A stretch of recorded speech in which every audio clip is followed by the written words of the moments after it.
it's the fourth video in the series A Day in Life of a Project Manager, and today we are talking about my Thursday. So from the previous day I have only one planned meeting for today. It's the strategy meeting on the next release with the product team. The rest are the activities that I do every day during the week, and if you didn't watch the previous videos from this series, do watch them after this one to learn more about my routines. As always, it all started with my morning routine where I checked my emails and tasks for the day. And I think it's time to tell you about my 3 big tasks approach. It simply means that for a week I have only 3 tasks for the project. It doesn't mean that I won't be doing any other activities or tasks during this week, but these are the 3 tasks that must be done during this week to move the project forward. So my goal is to prioritize the work on these 3 big tasks on daily basis. And it's okay if there are no 3 tasks for the week. I can choose 1 or 2 big tasks to do this week,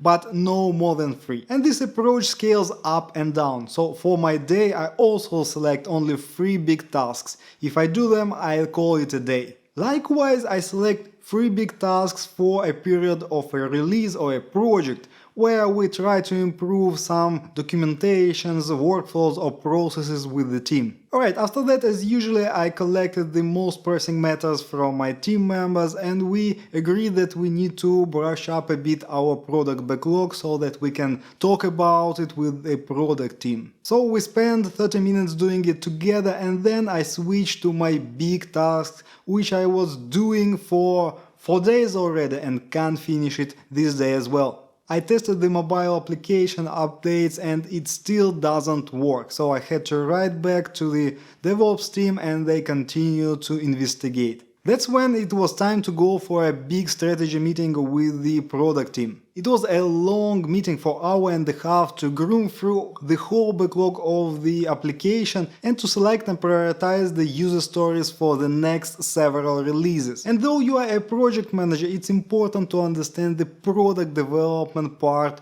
of your work. And it goes without saying that for your company to make more business, you need to make your clients happy so that they invest more money into the company to do more projects. And you want to make your clients pay for the same team project after the project so that your project team becomes a predictable source of income. Yes, you are managing your current project, your current release, but you should think about what will your team do after the end of this project. Will you just release them or will they continue work on the same product? So from one side, your company benefits from the predictable income, but from the other, your clients get a team that performs better and better after each release because they get more experience after each project. So from the business perspective, it's your responsibility to make your clients as happy as possible so that they continue working with you for years. And by the way, it's one of the best tactics to fight the scope creep. So we never say no to new requirements or change requests.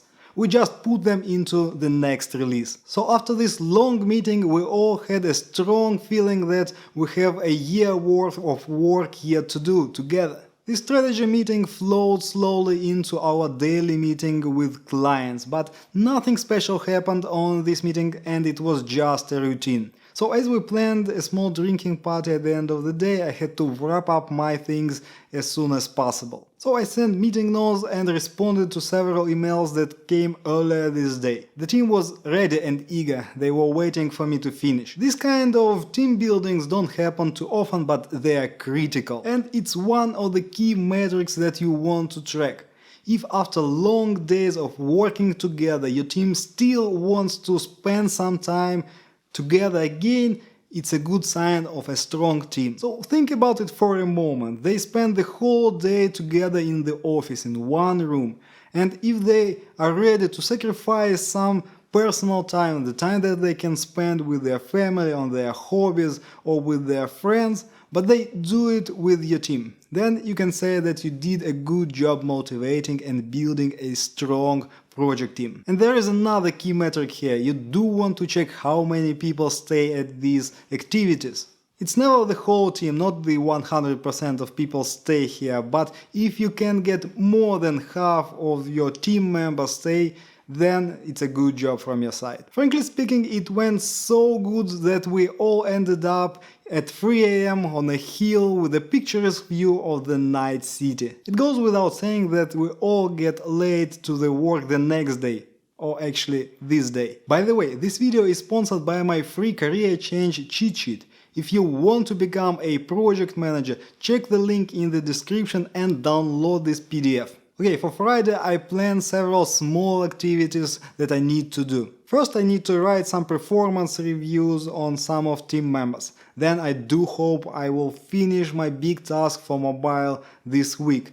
And third, I planned one-on-one meeting with one team member whom I want to motivate a bit and provide my feedback on his performance. Alright, if you didn't watch the other videos from this series, do watch them now. There is Monday, Tuesday, Wednesday and now Thursday. And I will see you on the Friday's last video of this series. See you soon!